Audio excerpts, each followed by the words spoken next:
Hello everyone. In this lecture, we will discuss about the cardiovascular system. तो start करते हैं introduction से. It is the closed system. जो हमारा cardiovascular system है ना, एक क्लोज सिस्टम होगा. इसके साथ साथ through which the blood flows through out the body. मतलब कार्डियोवैस्कुलर सिस्टम एक तो क्लोज है और ऐसा सिस्टम है जिसके थ्रू हमारा जो पूरा ब्लड है ना, हमारी पूरी बॉडी में, ह्यूमन बॉडी में सर्कुलेट हो रहा. इसके साथ अगर और देखें ना, तो ये वर्ड खुद ही अपने आप में सेल्फ एक्सप्लेनेटरी है. जैसे कि 3 वर्ड्स हैं. पहला वर्ड है कार्डियो, सेकेंड वर्ड है आपका वैस्कुलर एंड थर्ड है आपका सिस्टम. तो सिस्टम हम पढ़ चुके हैं. अब वो सिस्टम नहीं करने लगना इसका सिस्टम, उसका सिस्टम, मेरा सिस्टम नहीं. जो अपन ने पढ़ा कि सबसे पहले हमने देखा था cell, fundamental unit, group of cell tissue, group of tissue organ, and जो ग्रुप ऑफ ऑर्गन्स था वो बना रहे थे सिस्टम. तो यहाँ पर भी क्या होगा, ऑर्गन्स, मतलब यहाँ पर बहुत सारे ऑर्गन्स होंगे जिससे मिलकर एक सिस्टम बनेगा. और ऑर्गन कौन कौन से होंगे, कार्डियो एंड वैस्कुलर. पर्टिकुलरली ये जो वर्ड निकला है कार्डियो, जैसे हमने मसल का क्लासिफिकेशन देखा था, उसमें देखा था कार्डियक मसल जो हार्ट में प्रेजेंट हो. तो मैंने वहीं बताया था कार्डियक का मतलब होता है हार्ट से रिलेटेड. जैसे आपने कार्डियोलॉजिस्ट सुना होगा, खुद कार्डियो करके सुना होगा, है ना, जो हार्ट का डॉक्टर होता है. तो कार्डियो निकला हार्ट से. और वैस्कुलर मीन्स ब्लड वेसल्स. तो ब्लड वेसल्स भी आपका ऑर्गन, हार्ट भी आपका ऑर्गन. और जब इन बहुत सारे ऑर्गन से मिलकर एक सिस्टम बन रहा है, इसी को हम बोल रहे हैं cardiovascular system. Means it include the heart and blood vessel. अब इसके बाद हम देखें तो जैसे हमने बोला ना कि एक ऐसा सिस्टम रहेगा जिसके थ्रू ब्लड ना हमारी पूरी बॉडी में बह रहा. तो ये कैसे हो रहा, सबसे पहले आपका जो हार्ट है वो ब्लड को पंप करता है. तो heart pump the blood into the blood vessel, है ना. इस तरीके से रहा हमारा हार्ट. यहाँ से बहुत सारी वेसल निकलेंगी. ऐसा समझ लो कि एक बलून है ना. और जैसे ही हमने इस बलून को दबाया, ऊपर से अपना जो एक आपने प्रेशर वो नहीं देखा, इस तरीके से अगर हम दबाते आते तो हवा जैसे जनरेट होती है. सेम एज जैसे आप इस बलून को दबाओगे, जो इसका पानी है वो पूरा बहेगा, वो पंप होगा. वही पूरा सिस्टम है कि आपका जो हार्ट है ना वो ब्लड को पंप करता है. कहाँ, इन आर्टरीज में. मान लो एक बलून है इस तरीके से, इससे हमने एक ट्यूब जोड़ दी. आप जैसे ही इस बलून को पंप करोगे, दबाओगे, यहाँ से ब्लड इस ट्यूब में जाएगा. पूरा वही सिस्टम है. हार्ट जैसे ही यहाँ पर कॉन्टेक्ट करेगा, इसका ब्लड इन आर्टरीज में पंप हो जाएगा. So heart pump the blood into the arteries और ब्लड वेसल्स. आप ब्लड वेसल बोल लो, आर्टरीज हम आगे डिस्कस करेंगे ना. ब्लड वेसल क्योंकि हम देखें तो आर्टरीज भी हो सकती हैं, वेन्स भी हो सकती हैं, इसीलिए हम क्या देख रहे हैं कि heart pump blood into the blood vessels. अब ये जो ब्लड वेसल है, इस ब्लड को कहाँ पर कैरी करती हैं या सर्कुलेट करती हैं, थ्रू आउट दी बॉडी, हमारी पूरी बॉडी में. मतलब हार्ट तो सिर्फ यहाँ पर है, वहाँ से मेन आर्टरी अगर हम देखें तो आयोटा निकलती है. अब वो आयोटा के थ्रू उसकी बहुत सारी ब्रांचेस रहेंगी. मैंने एनाटॉमी में कवर करवाया है. हमने एक्सिलरी आर्टरी देखा था. अपर लिम्ब में देखें तो brachial artery, radial artery, ulnar artery. Lower limb में हमने फेमोरल आर्टरी देखी थी, popliteal artery, anterior tibial, posterior tibial. ये जो पूरी आर्टरी हैं और भी बहुत सारी होती हैं. बेसिलर आर्टरी है ना, जो कि कहाँ पर आपके ब्रेन में जाएंगी और हमारी पूरी बॉडी में ये ब्लड सप्लाई करती हैं. और ब्लड सप्लाई क्यों जरूरी है, फंक्शन ऑफ ब्लड में हमने बहुत अच्छे से देखा. ब्लड ही कैरी करता है ऑक्सीजन और न्यूट्रिएंट्स. अब ये क्यों जरूरी है, ऑक्सीजन और न्यूट्रिएंट्स हर एक सेल को जरूरी है, जो फंडामेंटल यूनिट है. क्यों, क्योंकि जैसे हमें खाना चाहिए ना जिंदा रहने के लिए, गाड़ी को चलने के लिए पेट्रोल चाहिए, है ना, इलेक्ट्रिकल वाली है तो चार्जिंग चाहिए. सेम एज जो हमारी सेल फंक्शन कर रही हैं, इन्हें चाहिए एनर्जी. वो एनर्जी मिलती है इन्हीं न्यूट्रिएंट्स और ऑक्सीजन से. तो ये बहुत नेसेसरी है. इसीलिए आपने कभी भी देखना, हार्ट में डैमेज हुआ और काम खत्म. जनरली आपने गोली देखी ना कि गोली पेट में भी लगी तो इंसान बच गया मूवियों में, लेकिन जब भी एक हार्ट में गोली लगती है, स्पॉट में ही डेड. क्यों, क्योंकि जैसे ही हार्ट में गोली लगी, अब ब्लड पंप ही नहीं हो पा रहा और सेल में फिर वही, ना ही ऑक्सीजन मिलेगी, ना ही न्यूट्रिएंट, और सेल का दी एंड. इसके बाद अब हम हार्ट को और ब्लड वेसल को सेपरेटली देखते हैं. तो हम स्टार्ट करते हैं हार्ट से. अब ये जो आप लोगों को दिख रहा है ना, ये है हमारे हार्ट का डायग्राम. एकदम एग्जैक्ट नहीं है, लेकिन हाँ बहुत कुछ सिमिलर है. थोड़ा सा इसको मैंने मॉडिफाइड करके बनाया है ताकि आप लोगों को ईजिली समझ में आए, है ना, ऑलमोस्ट. लेकिन ऐसे ही आपका हार्ट का डायग्राम होता है. अब मोस्टली लोग तो नहीं तो अपना मन में बना रहे हो कि अरे हार्ट तो हमारा इस शेप का होता है, वो तो बिल्कुल भी नहीं होता. है ना, वो सिर्फ व्हाट्सएप की चैटिंग में ही मिलता है। जो आप लोग अपने अपने होते हैं ना कि सबको भेज रहे हो बाबू सोना को, तो वो वैसा हार्ट रहता नहीं है, वो सिर्फ व्हाट्सएप में है। एग्जैक्ट जो डायग्राम है ना कुछ इस तरीके का होता है। ये भी एकदम एग्जैक्ट नहीं है, इसमें ही मैं इसमें रहता है कि थोड़ी सी मॉडिफिकेशन मैंने की है ताकि हमें ईजिली ये चीज़ें समझ में आए। तो सबसे पहले अगर हम हार्ट को बात करें तो it is the vital and muscular organ. Vital का मतलब क्या? वाइटल का मतलब महत्वपूर्ण, हमारी बॉडी का एक महत्वपूर्ण ऑर्गन है। और भी ऑर्गन है जो कि वाइटल है ना, मतलब ऐसे ऑर्गन जो बिल्कुल हमारी लाइफ के लिए नेसेसरी है। जैसे मैंने बताया कि पैर में गोली लग जाए बच जाओगी, पेट में भी गोली लग जाए, मार के नहीं देखना भाई, लग जाए मूवी में बता रहे, मूवी देखो ना तब भी इंसान बच जाता है, लेकिन हार्ट में गोली लगी काम खत्म, क्योंकि ब्लड ही पंप नहीं होगा, वही ऑक्सीजन दे रहा था, वही न्यूट्रिएंट, वहाँ पर डेथ होनी है। सेम एस हम देखें तो हमारा ब्रेन हो गया, किडनी हो गई, ये जो ऑर्गन है, आपके लंग्स हो गए, लंग्स भी अगर कोई निकाल ले तो काम खत्म, सांस ही अंदर नहीं जा रही। इस तरीके से हमारी बॉडी के वाइटल ऑर्गन। साथ ही साथ मस्क्यूलर ऑर्गन, जैसे मैंने बताया कि हम इसे क्या बोलते हैं, कार्डियक, मीन्स इसके अंदर कौन सी स्पेशली मसल प्रेजेंट होती है, कार्डियक मसल। तो एक मस्क्यूलर ऑर्गन है, मसल से मिलकर बना हुआ। इसके बाद अगर हम देखें तो आप इसे दो साइड में डिवाइड कर सकते हो। यहाँ से अगर मैं लाइन इस सेंटर से अगर हम देखने एक लाइन खींचते हैं, एक हो जाएगी इसकी राइट साइड इस तरफ और इस साइड में हो जाएगी लेफ्ट साइड। तो अब इसमें भी आप देखोगे कि यहाँ पर अगर हम देखें तो 4 चैम्बर, चैम्बर का मतलब क्या, हमें कमरे देखने मिलते हैं। देखो एग्जैक्ट एनाटमी हम यहाँ पर बहुत ज़्यादा डिस्कस नहीं करेंगे, सिर्फ जो चीज़ें इंपॉर्टेंट है उसी के हिसाब से देखेंगे। इसकी जो मेन एनाटमी हम देखें ना, प्योर एनाटमी, कि इसके बॉर्डर कैसे हैं, इसके सरफेस कैसे हैं, इसके अंदर का स्ट्रक्चर कैसा है, उसको हम एनाटमी में कवर करेंगे, अभी सिर्फ फिजियोलॉजी के हिसाब से। तो यहाँ पर हमें 4 कमरे दिखाई देते हैं, एक ये हो गया, एक ये, एक ये, एक ये। तो राइट साइड में 2 कमरे, एक ये ऊपर और एक ये नीचे। जो ऊपर वाले कमरे हैं, चाहे राइट का हो चाहे लेफ्ट का, इसे हम बोलते हैं एट्रियम। ठीक है, इसे हम क्या बोलते हैं, एट्रियम। सिर्फ मैं ए लिख दे रहा, ए फॉर यहाँ पर हमारा हो गया एट्रियम। और नीचे के जो कमरे हैं इन्हें हम बोलते हैं वेंट्रिकल। तो यहाँ पर आप ये लिख लो, ये हो गया हमारा वेंट्रिकल, ये दोनों हो गए वेंट्रिकल। क्योंकि देखो याद करना और भी अच्छा हो गया, ए पहले आया तो पहले एट्रियम जो ऊपर है, नीचे का वेंट्रिकल। क्योंकि ये दोनों राइट साइड में है तो इसे हम बोल देंगे right atrium, right ventricle, left atrium और हम इसे बोल देंगे लेफ्ट वेंट्रिकल। यहाँ तक आई थिंक ये चीज़ें क्लियर हो गई होंगी। तो सबसे पहले हमने देखा मस्क्यूलर ऑर्गन, उसके बाद इसकी 2 साइड है, एक है राइट साइड जिसमें हमें मिलता है राइट एट्रियम, राइट वेंट्रिकल। कमरे हैं आप समझ लीजिए, जैसे रूम होता है ना, सेम एस हमारे हार्ट में कमरे प्रेजेंट होते हैं। लेफ्ट साइड में लेफ्ट एट्रियम, लेफ्ट वेंट्रिकल। अब सबसे पहले हम इस राइट साइड की बात करेंगे, तो राइट साइड में भी ऊपर क्या, राइट एट्रियम। तो सबसे पहले हम बात करते हैं राइट एट्रियम की। अब इसी फिगर में अगर आप लोग राइट एट्रियम देखोगे तो इसकी बॉल है इस तरीके से कमरे की, ये पूरी हमारी ये बॉल है, ये पूरी इतनी मोटी जो यहाँ तक दिख रही है। लेकिन एट्रिया की बॉल देखो एकदम पतली है, इस तरीके से हम देखें तो इसकी जो बॉल है वो होती है थिन।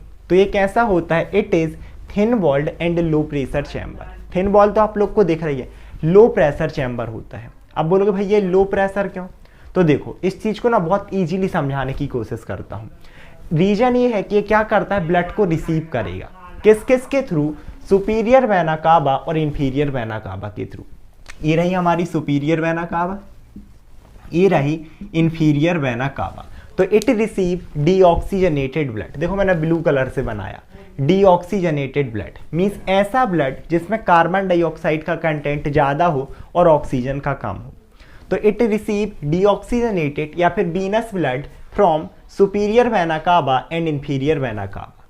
और सुपीरियर वेना कावा जैसे नेम ही इंडिकेट कर रहा, ऊपर से जो वीनस ब्लड है, मीन्स आपका ब्रेन हो गया, हेड हो गया, नेक हो गया, यहाँ का जो वीनस ब्लड है उसे यहाँ पर लेके आ रही है राइट एट्रियम में। और इंफीरियर जो वेना कावा है वो जो rest of the body part है, means lower part of body, आपके लोअर लिम्स हो गए, लेग्स हो गए, वहाँ से डीऑक्सीजनेटेड ब्लड को इस राइट एट्रियम में लेकर आती है। और यही रीज़न है कि ब्लड को रिसीव कर रहा है ना, इसीलिए इसका जो प्रेशर है ना वो लो होगा।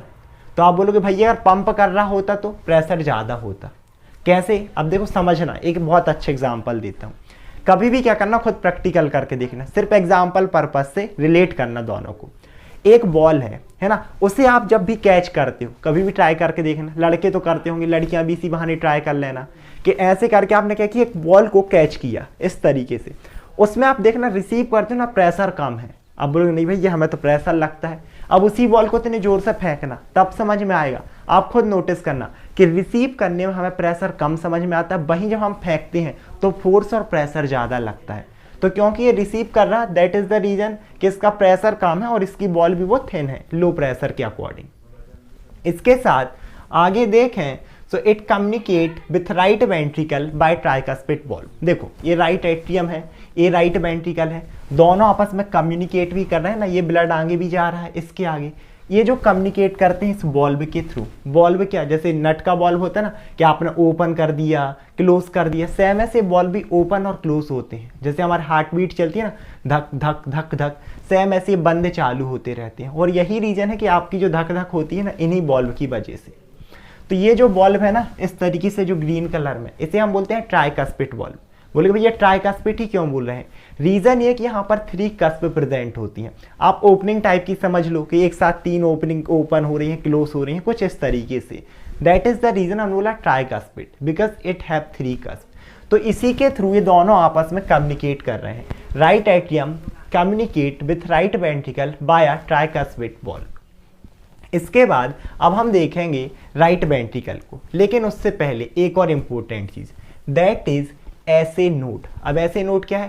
Cyano atrial node. और ये होता है हमारे हार्ट का पेसमेकर। पेसमेकर क्या मतलब? एक ऐसा ऑर्गन जो हार्ट की पंपिंग हो रही है ना, सबसे उसका मेन रीजन यही है, ऐसे नोड, यही इंपल्स भेज रहा। आप हार्ट को बॉडी से बाहर भी कर दोगे ना, आपने मूवी देखी होगी, एक हार्ट है बॉडी के बाहर तब भी वो पंप कर रहा। मीन्स इसकी खुद की एक जो है ना इम्पल्स से खुद ही इलेक्ट्रिकल इम्पल्स जनरेट करता है। मेन सोर्स यही है, ऐसे नोड। आगे इसको डिटेल में देखेंगे प्रॉपर्टी में। तो ये भी हमें राइट एट्रियम में मिलता है। यहाँ पर जो आपकी सुपीरियर वेना कावा है ना, देखो एग्जैक्ट ऐसे ओपन नहीं होती, आपकी सुपीरियर वेना कावा कुछ यहाँ आती है, इंफीरियर यहाँ आती है, अंडरस्टैंडिंग के लिए। लेकिन ये डायग्राम बहुत अच्छा है इसलिए मैंने बनाया। तो आपका जो ये ऐसे नोड है ना, सुपीरियर वेना कावा की ओपनिंग के थोड़े से यहाँ पर नीचे प्रेजेंट होता है और यही इंपल्स जनरेट करता है जिससे आपका हार्ट पंप होता है। इसके बाद अब हम बात करते हैं राइट वेंट्रिकल की। तो राइट वेंट्रिकल हमें ये दिख रहा राइट एट्रियम के नीचे। अब इसी में आप देखोगे तो इसकी बॉल देखो, यहाँ से थोड़ी पतली फिर मोटी मोटी, यहाँ पर इसकी बॉल कितनी ज़्यादा थिक है।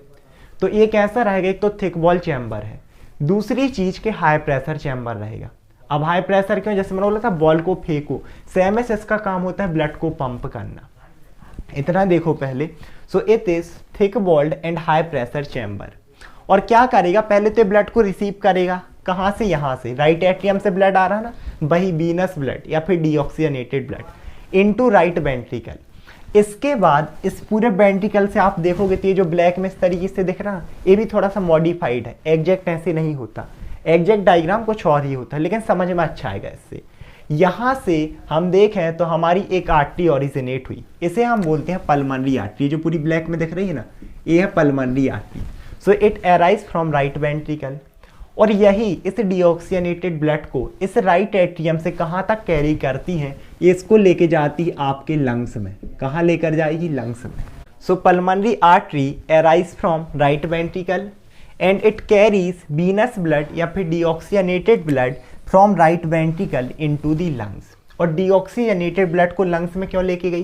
क्योंकि जो हम देखो ये है कैसा ब्लड जिसमें कार्बन डाइऑक्साइड कंटेंट ज़्यादा है, और लंग्स में ही तो हमारी ऑक्सीजन आती है जो हम बाहर से ले रहे हैं। तो जब ये ब्लड वहाँ पर जाता है, इसकी जो कार्बन डाइऑक्साइड है वो बॉडी के बाहर जाएगी और लंग्स में जो ऑक्सीजन है वो इसके साथ ऐड हो जाती है। मीन्स वहाँ पर पर्टिकुलर ये जो डीऑक्सीजनेटेड ब्लड है ना, ये ऑक्सीजनेटेड में कन्वर्ट होता है। इसका प्यूरिफिकेशन होगा, फिल्ट्रेशन नहीं, फिल्ट्रेशन किडनी में, प्यूरिफिकेशन में शुद्धिकरण, वो आपके लंग्स में होता है। अब हम देखते हैं left side of the heart. तो जैसे राइट साइड में 2 चैम्बर थे, सेम एज लेफ्ट साइड में भी हमें 2 चैम्बर मिलेंगे। ऊपर हम देखें तो हमारा लेफ्ट एट्रियम और नीचे अगर हम बात करें तो लेफ्ट वेंट्रिकल। इसमें भी सबसे पहले हम बात करेंगे लेफ्ट एट्रियम की। तो जैसे राइट एट्रियम का स्ट्रक्चर था कुछ वैसे ही इसका रहेगा। It is also thin walled and low pressure chamber. यहाँ पर अगर आप देखोगे ना तो इसकी बॉल थिन है, साथ ही साथ लो प्रेशर है। रीजन वैसा ही रहेगा जैसे आपका राइट एट्रियम ब्लड को रिसीव कर रहा था, सेम एज लेफ्ट एट्रियम भी ब्लड को रिसीव करता है। दैट इज द रीजन कि लो प्रेशर है और थिन बॉल्ड है। और स्पेसिफिकली अगर हम इसकी ब्लड की बात करें कि कहाँ से रिसीव कर रहा, so it receive blood from lungs. और कौन सा ब्लड रहेगा, ऑक्सीजनेटेड। अब आप लोग बोलेंगे भैया यहाँ तो डीऑक्सीजनेटेड गया था, तो हाँ यहाँ से इसमें गया था लंग्स में डीऑक्सीजनेटेड, वहीं पर उसका हुआ प्यूरिफिकेशन, और जब वो ऑक्सीजनेटेड हो गया है अब वो इस लंग्स से एंटर करता है लेफ्ट एट्रियम में। किसके थ्रू, यहाँ पर आपकी प्रेजेंट होती है pulmonary veins. So it receive oxygenated blood from lungs through pulmonary veins. ये जो है ना, ये है आपकी पल्मोनरी वेन्स। अब एक और डाउट आप लोगों के मन में आ रहा होगा कि भैया आपने बताया था जो आर्टरी होती है वो ऑक्सीजनेटेड ब्लड कैरी करती है, और जो वेन्स वो डीऑक्सीजनेटेड ब्लड। यहाँ एकदम ऑपोजिट हो रहा कि आपकी यहाँ पर हम देखें तो हम इसे पल्मोनरी आर्टरी बोल रहे हैं, लेकिन ये डीऑक्सीजनेटेड ब्लड कैरी कर रही, और यहाँ हम इनको पल्मोनरी वेन्स बोल रहे हैं, लेकिन ये ऑक्सीजनेटेड ब्लड कैरी कर रही। ये तो एक्सेप्शन हो गया। तो ठीक है, आप लोग चाहो तो बिल्कुल इसे एक्सेप्शन कह सकते हो, लेकिन अगर थोड़ा सा क्रिएटिवली सोचोगे ना तो आपको एक्सेप्शन नहीं लगेगा, क्योंकि आप जितनी भी आर्टरी पढ़ते हो, है ना, जैसे कि हमने स्पेसिफिकली बात करें तो एक्सिलरी आर्टरी पढ़ा, ब्रेकियल आर्टरी पढ़ा, फेमोरल आर्टरी पढ़ा, radial artery, ulnar artery, subclavian artery, जितनी भी ये आर्टरी हैं ये ब्लड को हार्ट से दूर कैरी करती हैं। मीन्स ऐसी हर वो ब्लड वेसल जो आपके ब्लड को away from the heart carry करे उसे हम बोलते हैं आर्टरी, और जो हार्ट की तरफ है ना तो उसे हम बोलते हैं वेन। तो यहाँ भी तो यही हो रहा, भले ही डीऑक्सीजनेटेड ब्लड को कैरी कर रही लेकिन ब्लड हार्ट से दूर लेके जा रही है ना, दैट इज द रीजन कि हमने इसे आर्टरी बोला। और यहाँ पर ये जो वेन्स हैं भले ही हम देखें तो ये ऑक्सीजनेटेड ब्लड है लेकिन इसे ला तो हार्ट की तरफ रही है ना, दैट इज द रीजन कि हम इन्हें वेन्स बोल रहे हैं, क्योंकि जितनी भी वेन्स हैं वो ब्लड को हार्ट की तरफ लेकर आती हैं। तो इस तरीके से आप समझोगे ना तो अंडरस्टैंडिंग अच्छी हो जाएगी। इसके बाद और अगर हम आगे देखें तो जैसे यहाँ पर इन दोनों के बीच में कनेक्शन था, सेम एज लेफ्ट एट्रियम आपके लेफ्ट वेंट्रिकल के साथ कम्युनिकेट करता है एक और वॉल्व के साथ, जिसे हम बाइकस्पिड वॉल्व बोलते हैं। ये जो ग्रीन में ना, दिस इज बाइकस्पिड वॉल्व। अब पर्टिकुलरली से बाइकस्पिड क्यों बोल रहे हैं, इसमें दो कस्प प्रेजेंट होती हैं। जब आप देखोगे ना तो पर्टिकुलरली आप दो कस्प बोल सकते हो, दैट इज द रीजन। इसके बाद अब हम बात करेंगे लेफ्ट वेंट्रिकल की।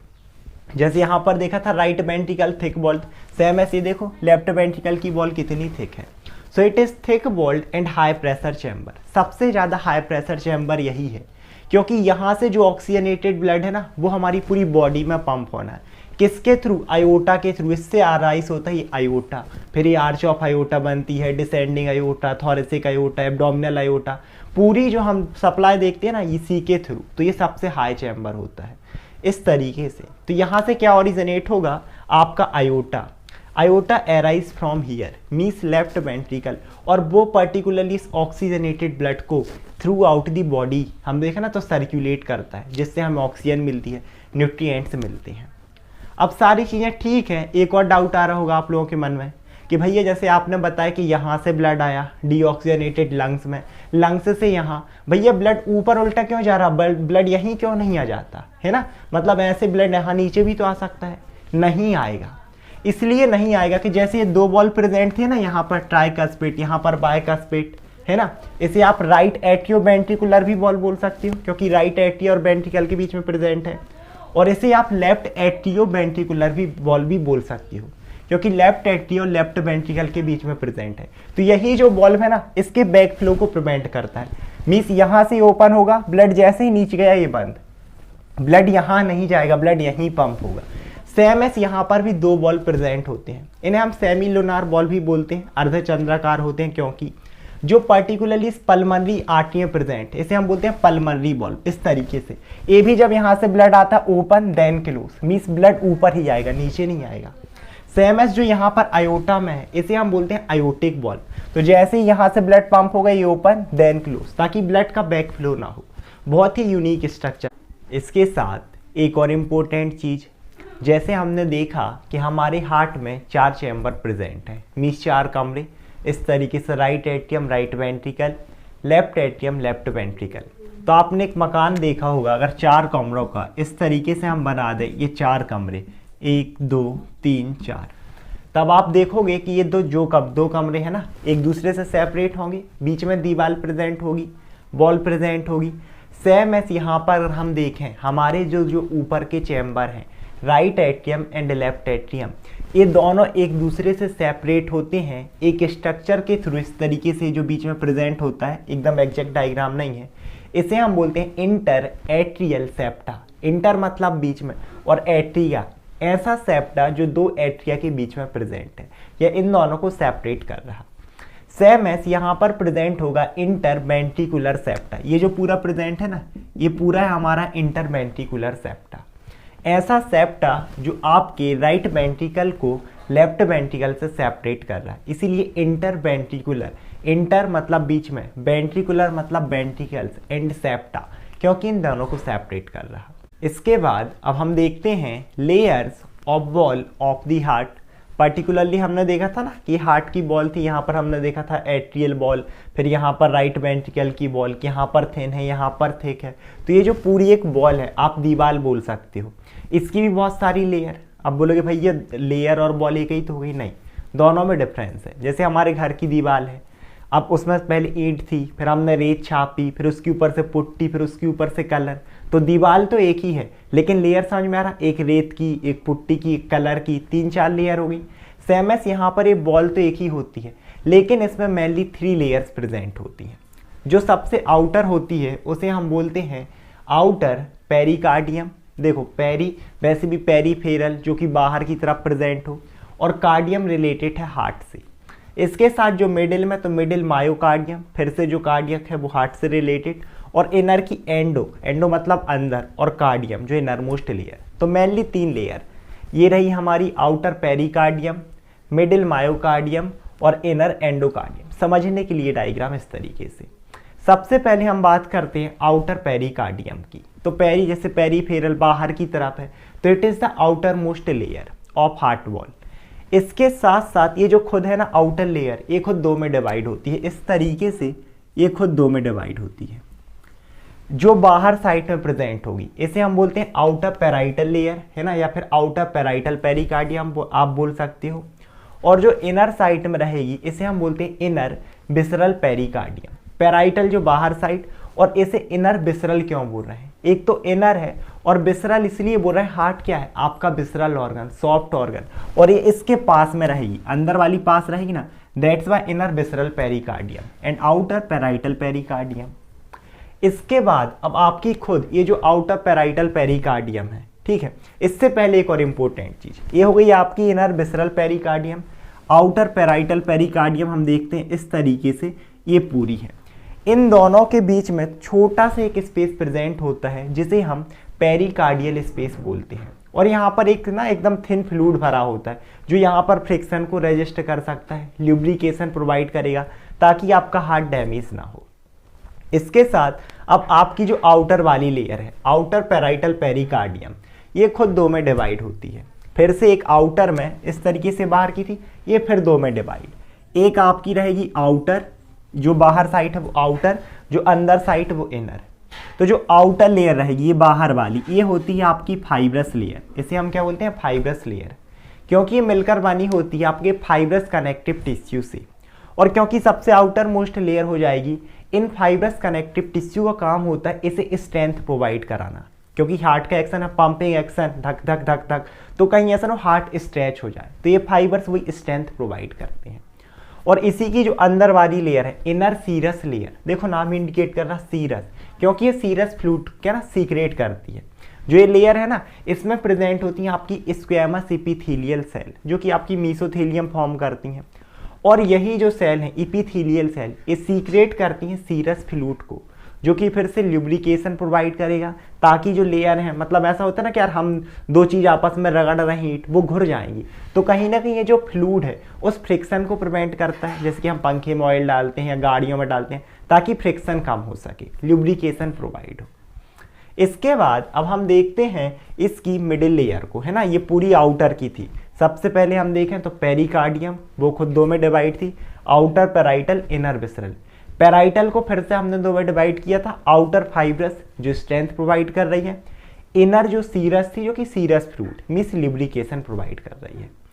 इसके बाद जो मिडिल लेयर है दैट इज मिडिल मायोकार्डियम। अब पर्टिकुलरली जो मायो है ना, ये निकला है मसल से, तो इस लेयर में आपकी मसल्स प्रेजेंट होंगी, और कौन सी मसल्स? हार्ट है, यहाँ पर cardiac muscle. So it is formed by cardiac muscle fibre. मैंने पहले बोला था कि हम कार्डियक मसल और स्मूथ मसल फाइबर को फाइबर्स ही बोलते हैं, क्योंकि इनके स्ट्रक्चर वेल डेवलप नहीं है। जबकि हमारी स्केलेटल जो मसल थी, हम उसे डायरेक्टली स्केलेटल मसल बोल सकते हैं, क्योंकि उनका स्ट्रक्चर वेल डेवलप्ड है। इसके बाद यहाँ पर अगर हम देखें तो कार्डियक मसल फाइबर और मायोसाइट से मिलकर ये वाली लेयर बनी होती है। अब ये पर्टिकुलरली आपकी जो मसल फाइबर है ना, कार्डियक मसल फाइबर या मायोसाइट, इनका स्ट्रक्चर भी ना कुछ स्केलेटल मसल जैसे होता है। जैसे कि हमने कवरिंग देखी, तो इसकी कवरिंग को हम सार्कोलेमा बोलेंगे। इसके अंदर के जो फ्लूइड रहेंगे उसे हम सार्कोप्लास्ट बोलेंगे। साथ ही साथ जैसे हमने स्केलेटल मसल में देखा ना, मायोफाइब्रिल प्रेजेंट थी, वो भी यहाँ प्रेजेंट होंगे। उसके साथ साथ कॉन्ट्रैक्टाइल प्रोटीन, एक्टिन था, मायोसिन था, ट्रोपोनिन था, ट्रोपोमायोसिन था, जो कि कॉन्ट्रैक्ट करेंगे। हार्ट भी तो कॉन्ट्रैक्ट हो रहा। और यहाँ पर ये जो मसल फाइबर है ना, स्पेशली 3 टाइप के होंगे। सबसे पहले ऐसे फाइबर होते हैं जो कि कॉन्ट्रैक्टाइल यूनिट फॉर्म करते हैं, है ना। यही चीज़ जो मैंने अभी पूरा बताया कि यहाँ पर आपका सार्कोमियर है, फिर वो चीज़ें कॉन्ट्रैक्शन कर रहा। साथ ही साथ इसमें सार्कोट्यूबुलर सिस्टम, वो भी स्केलेटल मसल जैसा होता है। यहाँ पर अगर हम डिफरेंस देखें ना, तो जो आपकी कार्डियक मसल है वो है इनवॉलेंट्री, हम इसे कंट्रोल नहीं कर सकते, हार्ट रुक जा पंप नहीं कर ऐसा। जबकि जो हमारी स्केलेटल मसल है उसे हम कंट्रोल कर सकते हैं। दूसरा डिफरेंस ये है कि जो पर्टिकुलरली आपकी कार्डियक मसल फाइबर रहेंगी, ये पूरे रहते हैं ब्रांच, एक से दूसरी ब्रांच निकल रही है, उससे कोई ब्रांच निकल रही है। वहीं स्केलेटल मसल में नहीं होता, वो नॉट ब्रांच्ड रहती हैं। इसके साथ जो यहाँ पर और मसल हमारे फाइबर रहेंगे, वो क्या फॉर्म करते हैं? आपका पेसमेकर, कि यहाँ पर पेसमेकर भी है कि अगर एक कॉन्ट्रैक्शन हो रहा, तो मैंने हार्ट बताया ना सेल्फ एक्साइटेटरी होता है, इसमें एक पेसमेकर प्रेजेंट होगा जो कि क्या करता है? इसे एक्साइट करता है पंपिंग के लिए। तभी हार्ट को आप बॉडी से बाहर करोगे ना, तब भी पंप करता रहता है। अब वो जो पेसमेकर प्रेजेंट होता है, लेकिन यहाँ पर हमने ऐसे नोट देखा था, तो एट्रिया को तो वो डायरेक्टली कॉन्ट्रैक्ट कर पा रहा, वेंट्रिकल को नहीं कर पाता।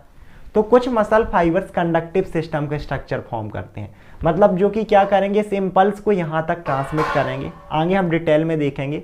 इस तरीके से इन कार्डियक मसल का फंक्शन सिर्फ आप ये समझ लो कि pumping action of heart, they are responsible for pumping action. जो हार्ट की पंपिंग हो रही है ना, इन्हीं मसल की वजह से हो रही है। इसके बाद जो हमारी इनर मोस्ट लेयर रहेगी, दैट इज एंडोकार्डियम। एंडो मतलब वैसे भी अंदर होता है, हमने एंडोसाइटोसिस पढ़ा था, है ना, इस तरीके से। तो यहाँ पर क्या होगा? It is the inner most layer, और किस चीज से मिलकर बनी होती है? Single layer of endothelial cell से, है ना, जो कि ब्लड वेसल की एंडोथेलियम है उसके साथ भी कंटिन्यू करती है, तो एंडोथेलियम सेल। इसके साथ साथ और हम देखें तो it is very thin and smooth membrane, क्योंकि इनर मोस्ट रहेगी तो एक तो थिन रहती है और बहुत ही स्मूथ। तो ये था हमारा structure of wall of heart. तो ये था पूरा हमारा हार्ट के बारे में। इसके बाद अब हम बात करते हैं ब्लड वेसल्स की, क्योंकि हमने मेनली देखा ना कि cardiovascular system is made up of mainly heart and blood vessel. तो हार्ट को हमने देखा, अब हम बात करते हैं ब्लड वेसल्स की। तो जैसे कि नाम ही इंडिकेट कर रहा, ऐसी वेसल्स जो ब्लड को कैरी करेंगी उन्हें हम बोलेंगे ब्लड वेसल्स। इसमें भी मेनली हम इन्हें 2 टाइप में क्लासीफाइड करते हैं। एक रहेगी आपकी आर्टरीज, जो कि किसे कैरी करती हैं? ऑक्सीजनेटेड ब्लड को, जिसमें ऑक्सीजन का कंटेंट ज़्यादा हो, कार्बन डाइऑक्साइड का कम, है ना, इसे हम आर्टीरियल ब्लड भी बोल देते हैं। वहीं पर ऐसी ब्लड वेसल्स, है ना, एक को हम क्या बोलेंगे? वेन्स, जो कि किस ब्लड को कैरी करती हैं? आपकी डीऑक्सीजनेटेड ब्लड को, मीन्स जिसमें कार्बन डाइऑक्साइड कंटेंट ज़्यादा है। मतलब सिंपल सी हम बात देखें तो आर्टरी क्या, जो यहाँ से जो आयोटा है ये आर्टरी है, इसके बाद जो इससे आर्टरी से निकलेंगी, मीन्स जो इस ऑक्सीजनेटेड ब्लड को पूरी बॉडी में ट्रांसपोर्ट कर रही हैं, सर्कुलेट कर रही हैं, ताकि बॉडी की हर एक पार्ट को, हर एक सेल को ऑक्सीजन मिले, एनर्जी मिले, वो आर्टरी। और उसके बाद जब वहाँ पर कार्बन डाइऑक्साइड बनी, है ना, पर्टिकुलरली अब जब वो ब्लड में आई, वहाँ से जो डीऑक्सीजनेटेड ब्लड को जो वेसल्स वापस से हार्ट तक ला रही हैं, वो है आपकी वेन्स। जैसे हमने ये देखा superior vena cava, inferior vena cava, ये लार्जर वेन्स है, तभी हम इन्हें वेना कावा बोलते हैं। इसके बाद अगर हम देखें तो इन दोनों के बीच का एक कनेक्शन होता है आर्टरीज और वेन्स के बीच का, जिसे हम बोलते हैं कैपिलरीज। बहुत ही स्मॉलर कैपिलरीज होती हैं। इसके बाद जो सबसे इंपॉर्टेंट चीज़ है दैट इज आर्टेरियल सिस्टम। अब ये जो सिस्टम है ना कि हम पूरा डिस्कस करते हैं कि यहाँ से तो मेनली आयोटा निकला, उसके बाद छोटी छोटी सेल तक कैसे ब्लड जा रहा। तो arterial system is comprise of iota, arteries and arterioles. इसके साथ साथ आप कैपिलरीज भी बोल सकते हो, वैसे वो दोनों में इंक्लूड हो जाता है, आपके आर्टरीज वाले में भी और वेन्स में भी। तो सबसे पहले हम देखें ना कि हमारे पास एक बड़ी आर्टरी है, दैट इज आयोटा, जैसे मैंने बताया। उसके बाद ये आयोटा होता है छोटी छोटी कैपिलरीज में डिवाइड, है ना, इससे बहुत सारी ब्रांचेस निकलती हैं। और उसके बाद जब वो आर्टरी हैं, क्योंकि अभी और भी सेल कितनी छोटी होती है हमारी, हम माइक्रोस्कोप के थ्रू ही देख पा रहे हैं ना, एकदम छोटी छोटी, आप इतनी सी स्किन निकालो तो कितनी सेल है, बहुत सारी, thousands of cells, millions of cells, उस हर एक सेल को पहुंचाना है। तो जो आर्टरी है वो फर्दर डिवाइड होती है, किस में, आर्ट्रियोल्स में, मीस और छोटे छोटे स्ट्रक्चर में। और इस तरीके से हमारी हर एक सेल को ऑक्सीजन और न्यूट्रिएंट्स मिलता है। इसके बाद अब पर्टिकुलरली आपका जो आयोटा है और जो आर्टरीज हैं, इनका स्ट्रक्चर अच्छा होता है ना। इस तरीके से अगर हम बनाए कि मान लीजिए हमारे पास एक आर्टरी है, आयोटा है, इसकी ये जो बॉल है ना, ये राउंडेड, हम एकदम 3D स्ट्रक्चर नहीं है, इस तरीके से अगर मैं समझाऊँ तो यहाँ पर इसकी बॉल प्रेजेंट होगी, बीच में ल्यूमन। इनकी जो बॉल है वो 3 लेयर से मिलकर बनी होती है। सेम वैसे ही एक आउटर रहेगी, एक मिडिल, एक इनर। जो आउटर लेयर है उसे हम बोलते हैं आउटर ट्यूनिका एडवेंसिया, है ना, आउटर ट्यूनिका एडवेंसिया। और आउटर लेयर से हमने हार्ट में भी देखा था कि फाइब्रस थी, क्योंकि स्ट्रेंथ प्रोवाइड कर रही थी। सेम ऐसे जो आउटर लेयर है एक कनेक्टिव टिश्यू से मिलकर बनी होती है, ताकि पर्टिकुलरली इनको कनेक्ट कर सके, स्ट्रेंथ प्रोवाइड करे। क्योंकि ऐसा ना हो कि ब्लड सर्कुलेट हो रहा था, बॉल ही टूट गई, इसीलिए इसे स्ट्रेंथ प्रोवाइड कराना। इसके साथ साथ मिडिल लेयर होती है ट्यूनिका मीडिया, नाम इंडिकेट कर रहा मीडिया, जो कि मिडिल में है, और ये मिलकर बनी होती है आपकी स्मूथ मसल से। इसके साथ साथ जो सबसे अंदर की लेयर रहेगी, that is inner tunica intima, in means अंदर, वैसे भी अंदर की लेयर, और ये मिलकर बनी होती है आपकी एंडोथेलियल सेल से, आप एंडोथेलियम बोल सकते हो। तो ये था हमारा पूरा ओवरव्यू ऑफ कार्डियोवैस्कुलर सिस्टम के बारे में। आई होप आप लोग को वीडियो समझ में आया होगा। Thank you so much everyone.